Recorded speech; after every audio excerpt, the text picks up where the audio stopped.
Yep. So is it called the Bubble Crash Course?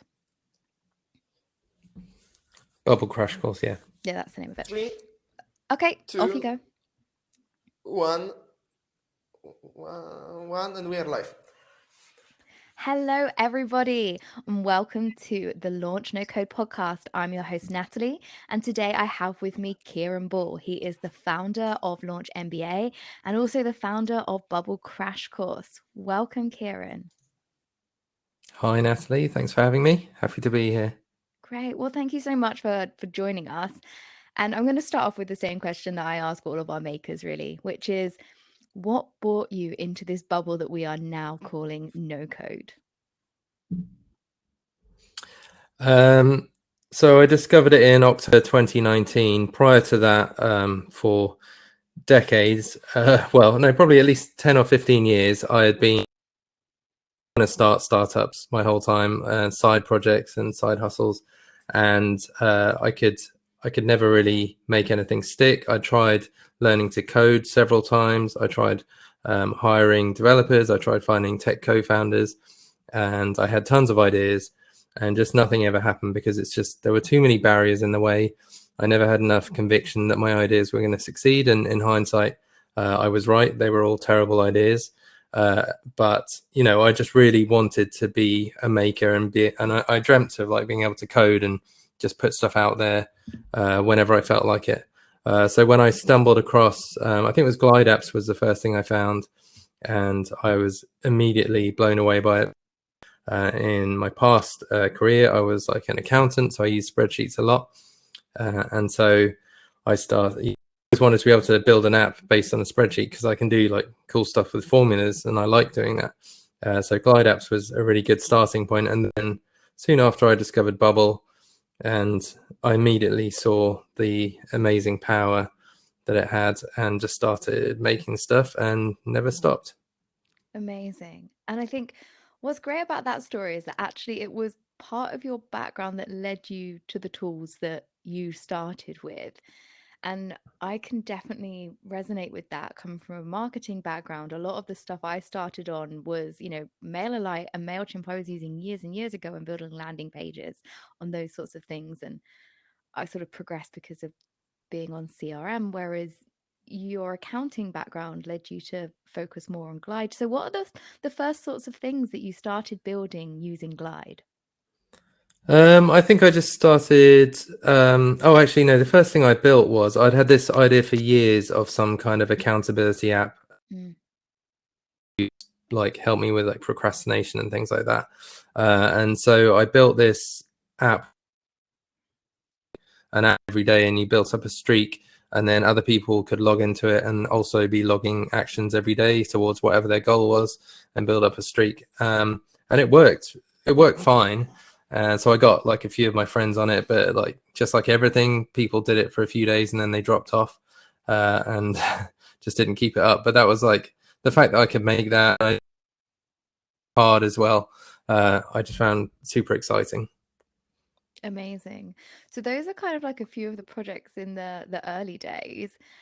I mean, what are the sort of like projects that you feel like are some of your biggest successes at the minute? Biggest successes. Well, it depends how you measure success. I mean, one of the ones that technically I am most proud of is called Review, or the website is usereview.com. And so that's like, it's built in Bubble, and I did it fairly early on. I've been using Bubble about 6 months at that point. And you can basically, you get your own custom link. Anyone can go onto that link and they can either upload a video or they can put in a YouTube link, and it'll arrive in your dashboard, and then you can watch the video back. And while you're watching it, you can type comments. And as you start typing, the video pauses. And when you stop typing, it resumes. And you can also record video comments as well at any point. And all the comments are time tagged to the moment in the video that you've written them. So the person who uploaded the video, say they're a video editor, a filmmaker working for a client, they can get all your feedback like in chronological order, tagged to the exact moment in the video. But they could also have 10 people's feedback, and it would all be tagged in order on the video, so that they're able to very quickly go through and see like which bit they need to improve on and which bit they need to change. So I mean, technically that was quite challenging, and that's something I've not really seen anywhere else, the ability to do video comments on video reviews. And then in terms of like actually making money or getting traction, I think LaunchMBA, which is a paid community for makers to support each other in like shipping products as your the most successful things, just in terms of the number of people it's helped, and it's definitely in terms of revenue being pretty successful. And then more recently, Community Copilot is a micro SaaS app that I'm building, and it's still in early phases, but I just have a good feeling about it. amazing. So you sort of have gone on this journey, and it seems to me, I mean, you're building quite a lot in Bubble at the minute. Is Bubble the main stack that you have, or what else exists in your tech stack? So I'm not one of these people that tries out all the new things. I actually, when people come to me asking for recommendations on tools, I like, and I basically find things that work and I stick with them, because for me, unless I have to, I'm really interested in being able to ship things fast and efficiently.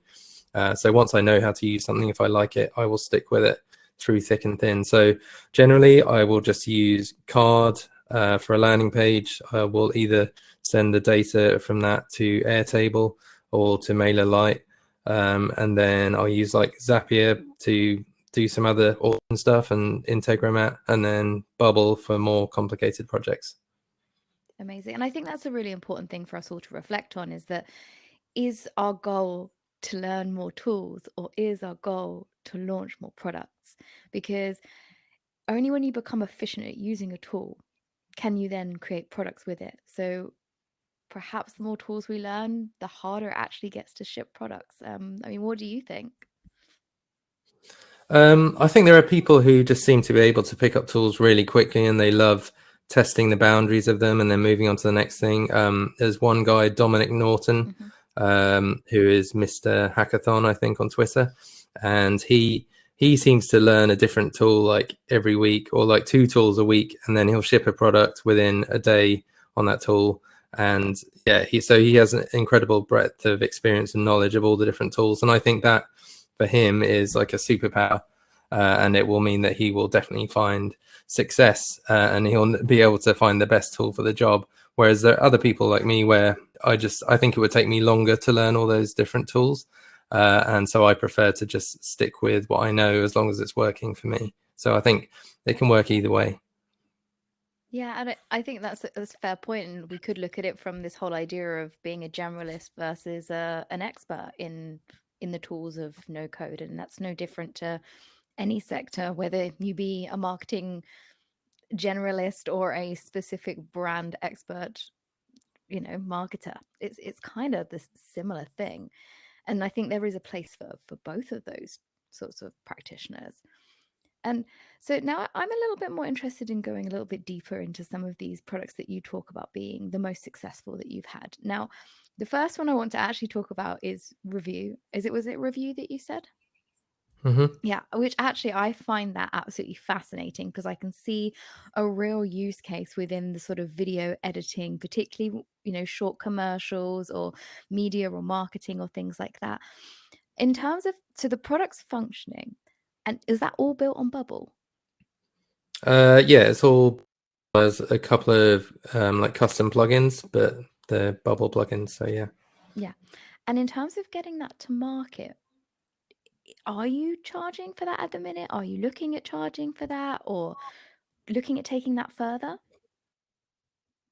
Well, it's kind of just sitting there. I actually did it with a friend who's he's not a no coder, he's a teacher, but he wanted to use it with he was learning sign language, and he said that like when his sign language tutor wants to give feedback, he sends him a video of him doing sign language, and then in like Microsoft Word with like the timestamps, and like says, oh, you should have, and tries to describe like the sign he should have used. whereas it could reply and just be like, okay, you needed to use this sign here, and do a video for every spot, then it would just be so much more efficient. And I think that concept could work in so many different areas. Like if you're trying to learn a language and your language tutor wants to correct your pronunciation. My wife is a filmmaker. Like every time she sends a film to clients, they come back with like a spreadsheet of comments, when it would be much more efficient to actually have it on the video itself.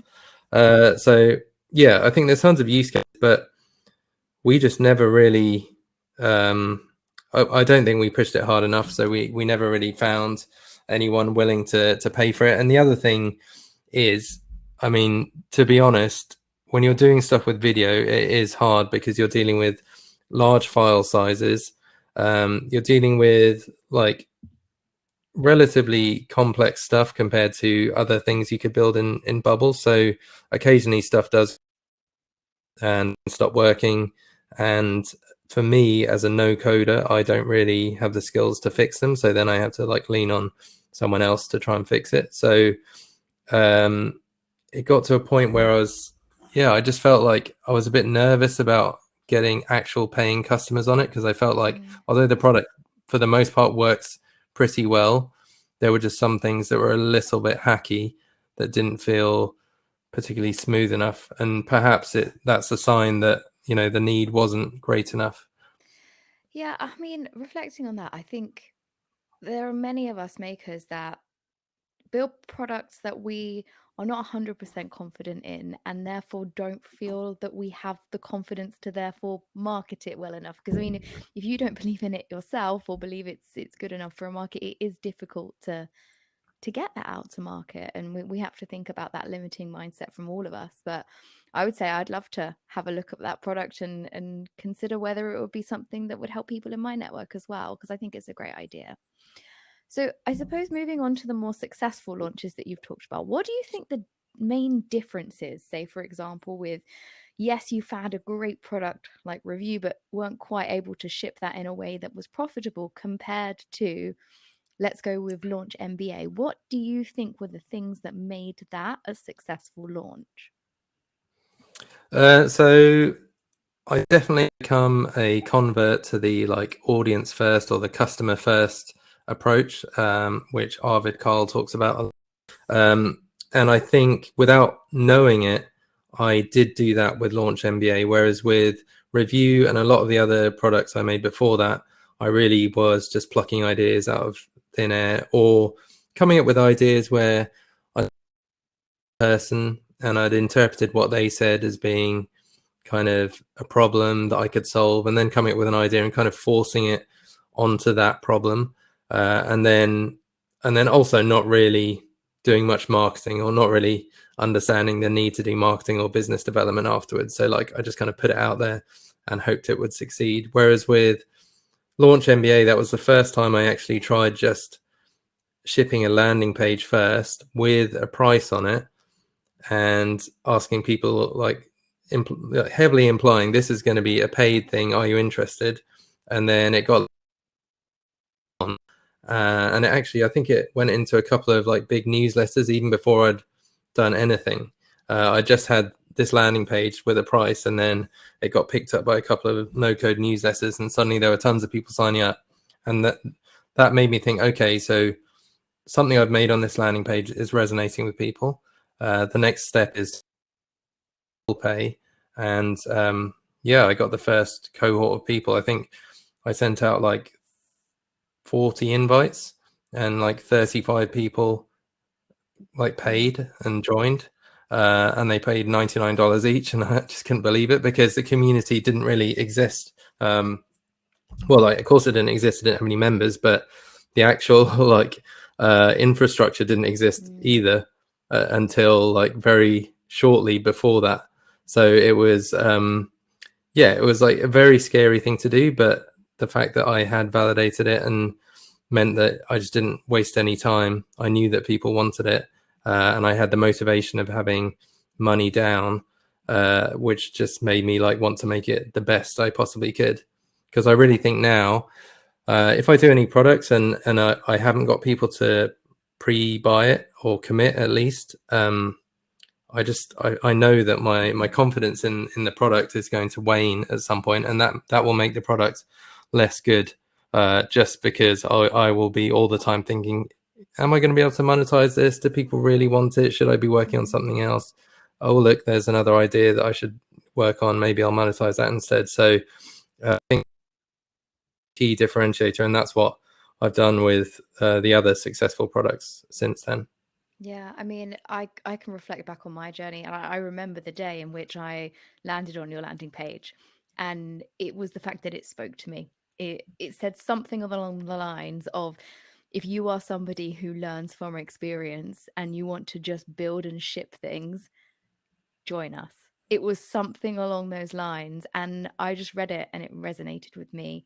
And every moment that I've been part of that community, it's lived up to the expectation. It's not over tutorialed. It does rely on you having self-motivation and becoming part of a community where you focus on building and shipping and learning and being independent. And I think you really delivered that. So, thanks for that. And I would highly recommend, if anybody wants to start learning in the no-code makerspace, that you come and join. I was in on cohort 2, actually, so I wasn't quite in the innovators, but I was definitely one of the early adopters, and it's been great fun. So just to sum that up, I suppose it's about getting landing pages out there as quick as you can, monetize early, because money keeps you motivated, and there's nothing wrong with saying that. And I think sometimes, we can all be focused on, making sure it has value, making sure we have a vision, a mission, all those things, but people do have bills to pay. People do have people that they need to look after. If you want to leave your full-time job, your product has to earn money. And yeah, so monetize early is a good idea. So let's move on then to the Bubble project, because that is slightly different, because it's not a community project, is it? It's more of an educational one. Yeah. So the thinking behind that was, I really like Bubble. No, on Twitter for like building stuff with Bubble. I don't claim to be an expert because, I haven't been learning it that long. There are people who know far more than me. But I really enjoy it. And I also had done a couple of sessions, like, does anyone want to do like a live session on Bubble? And I'll just do teach you whatever I know. And so I did a couple of those, and they were quite popular and people really liked them. And I put some tutorials on YouTube, which had more hits than any other thing I've ever put on YouTube. So I was getting the feeling that there's some kind of demand there, and people keep asking me questions about Bubble. And so I said to Pablo, who's part of the LaunchMBA community, and he also has a Bubble newsletter, I said, hey, have you ever thought about doing a course with Bubble? And he replied, yeah, I doing that just last. And he sent me a screenshot, and I was like, oh yeah, so you did. I totally forgot. So basically I just pitched his own idea back to him, but we both had the same idea, one of us more originally, but it was just to do a course for beginners who are learning Bubble, because resources out there. I think everyone has a different way they prefer learning and a different type of personality they like to learn from. So we just thought we can put something out there and just see if people are interested. And we know it's a growing space, and we know that demand is only going to increase as more people discover Bubble.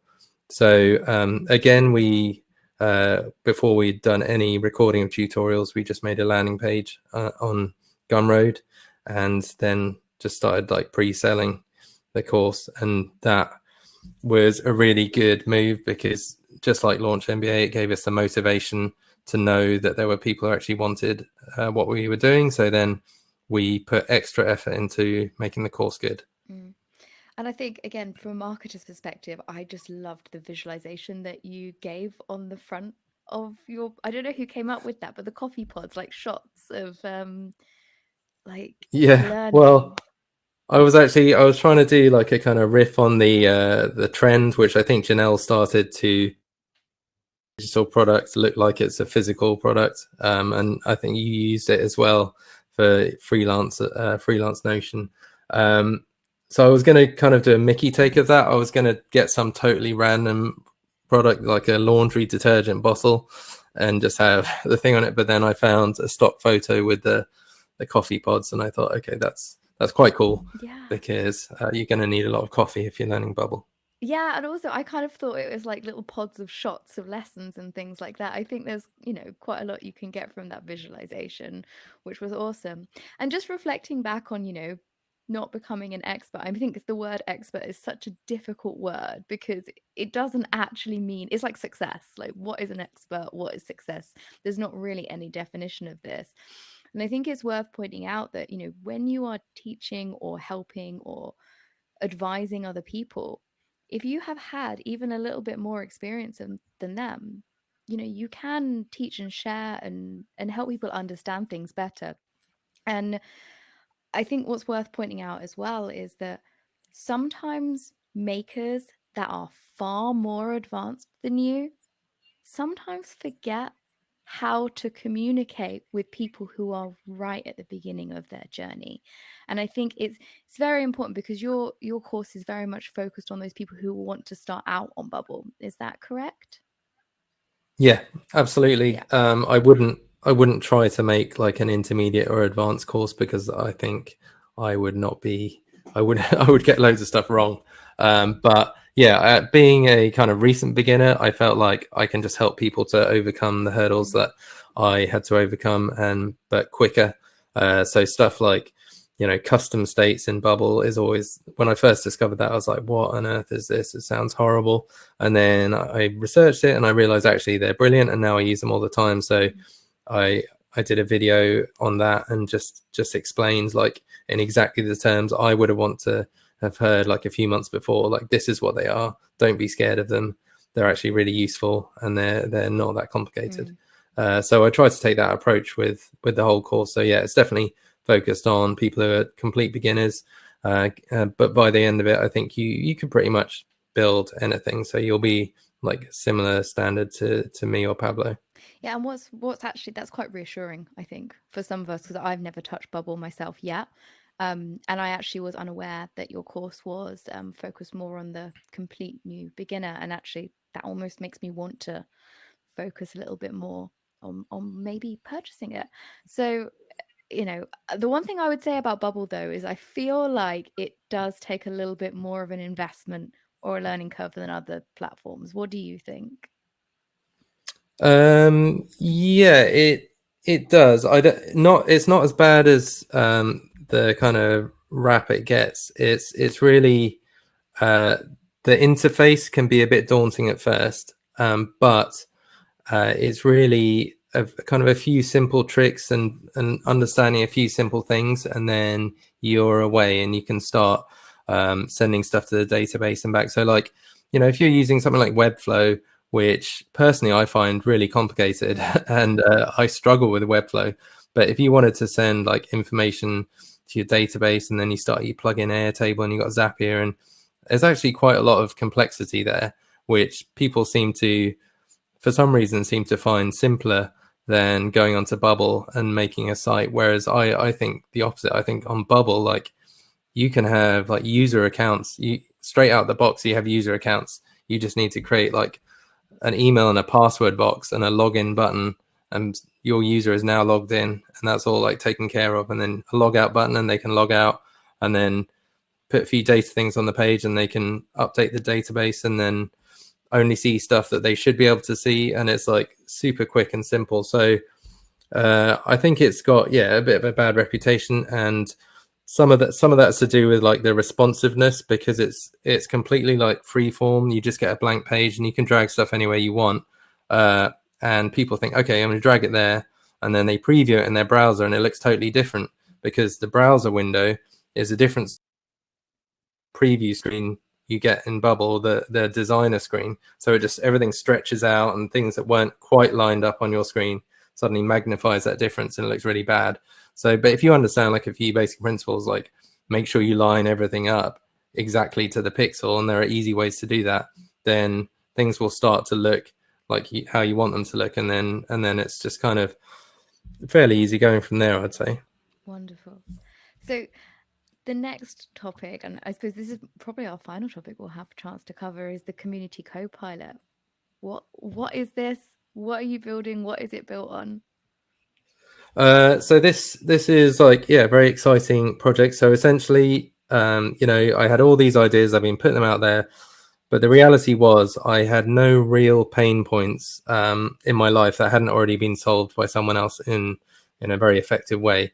I started this paid community for the first time ever, LaunchMBA, and I immediately realized there's tons of things to do with community management that are really difficult. And like, although it seemed easy to start with, the more members we get joining the community, the harder I find it to like keep track of who everyone is.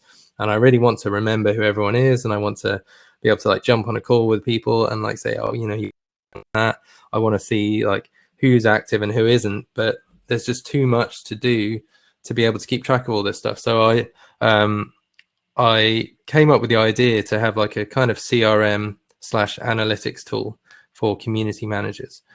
And I was speaking to one of the other LaunchMBA members, Kevin, who is now my co-founder, and he's a coder. So he was like, oh, well, I could help you like pull all the data from Slack if you want. And I was like, okay, that's really cool. And then I said, I'd like to build it in Bubble just because I love Bubble. And I'd like to also see like, you know, is it possible this could become like a micro SaaS? And I want to see like, is it possible to build a really good micro SaaS with Bubble? So yeah, we said we worked together on it, and yeah, it's like now it's quite a decent product. Like I use it all the time, and it just feels so good that I'm using it to scratch my own itch. And it really helps me, and that means that like when I come up with feature ideas, even if no one has actually asked for them, as long as I know they're going to be useful to me, then I don't feel bad about building them. But hopefully they will be useful to other people. And obviously, like online communities are kind of exploding at the moment. I feel like LaunchMBA was almost, it was probably like a month ahead of like this big tidal wave of communities. Well, that's what it feels like anyway. But yeah, so I just see there's big potential in this space. There's currently not many companies offering this kind of solution. So yeah, I'm excited on many levels, both personally and for what it could do for other people. Amazing. Well, thanks for that, Kieran. I think the message take from that is that if you've got a problem and no one else can solve it, build something. Just build it. Well, Or thank you. hire the A team. Yeah, or hire the A team. Well, thank you so much for your time, Kieran. And before you head off of the podcast, would you like to share a little bit more information about how people can reach you and where they can find you or ask you questions? Yeah, so the easiest place to reach me is on Twitter. I'm at Nocode Life, all one word. If you want to look at the Bubble Crash course, it's just Gumroad. It's gum.co/Bubble Crash course, all one word. And if you want to check out Community Copilot, it's communitycopilot.com, all one word as well. Awesome. Well, thanks for your time, Kieran. Thank you. Awesome. So to all of you people who have tuned in live, that was the end of the podcast, but now we're going to go to Q&A. So I have a couple that have actually been asked by people who were unable to attend today, but we are going to prioritize those people who are in the live stream at the minute. So the first question is from Chet Hall, who really wants to understand where your paying customers actually come from. And I think that's a great question, Chet. For which product? All of them? Well, I suppose maybe we could just speed through the three that, or how many are you monetizing at the minute? Yeah, just those three. Okay, so let's go through the three. Like, what do you know which channels are driving, and do you know what type of people they are? Yeah, so the majority come from Twitter, basically. So I mean, obviously they don't come from Twitter, but they are on Twitter, and that's how they found the product. So LaunchMBA, yeah, definitely all Twitter, and then it went out in a couple of no-code newsletters like No-Code Coffee and the Inside No-Code edition, which was really cool. So that's basically people interested in no-code found out about it through there. And then actually I continue to get tons of signups for LaunchMBA, like at least 2 or 3 a day, even though I'm not really doing any promoting, and I don't actually know where they're all coming from at all, but they seem to be finding it. Bubble Crash course, they mainly came from Twitter. So I did like a tweet thread when we announced it, and it got retweeted by like Bubble and by like Ben Tossell and some big names.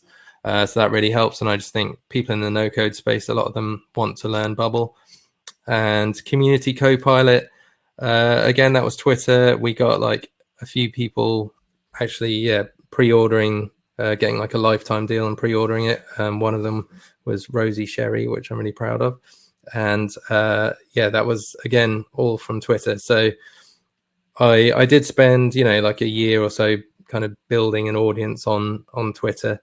And actually, I was thinking quite hard about it today because someone asked me if they thought it was if I thought it was worth building an audience, and I think it is, but only in some situations. And I happen to have been kind of lucky that the audience that I was building the audience by just tweeting about the stuff I was enjoy doing, and as it so happens, I now am kind of benefiting from that in that I'm making products that some of these people want.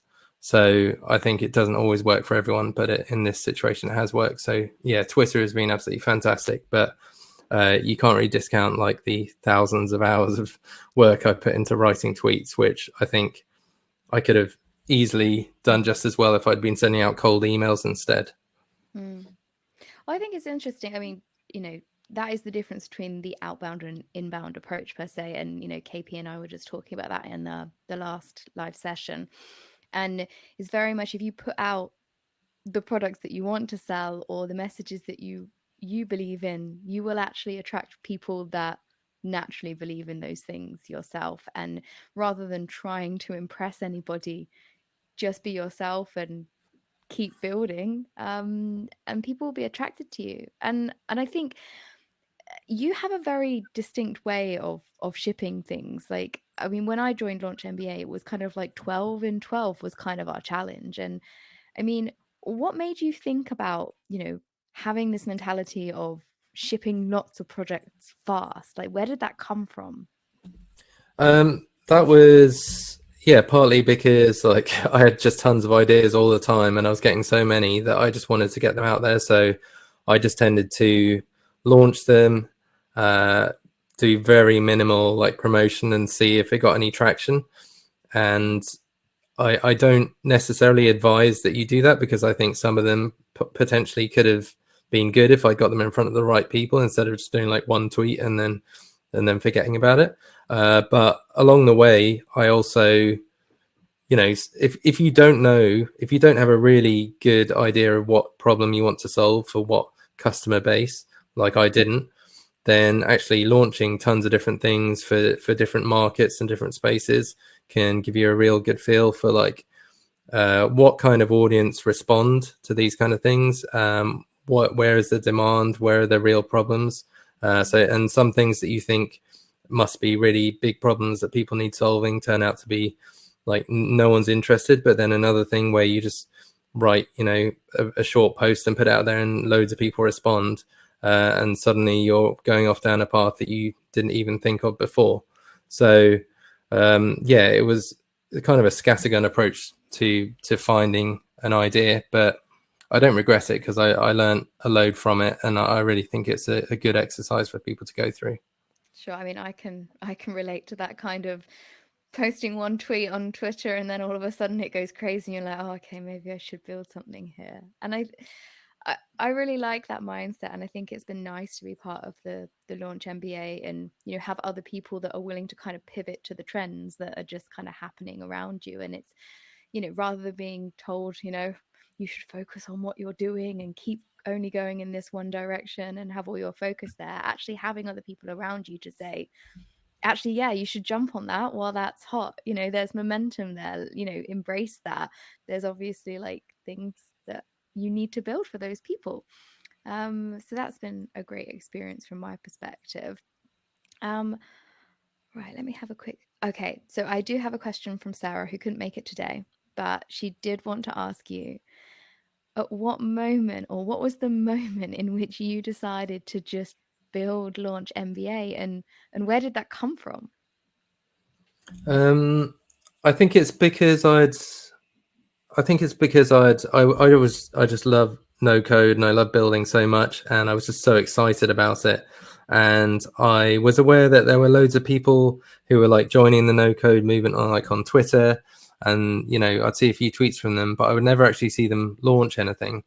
And I was like, you know, come on, why aren't you all shipping like loads of stuff, or at least put something out there? So I kind of got the feeling there were people who were excited about Nocode but lacked maybe the confidence to actually finish a project. Like they would talk about what they're working on, but they would never actually finish it. I'd never see the finished product. So I just wanted to help people get into this mindset of like, yeah, just get it finished. It doesn't have to be perfect.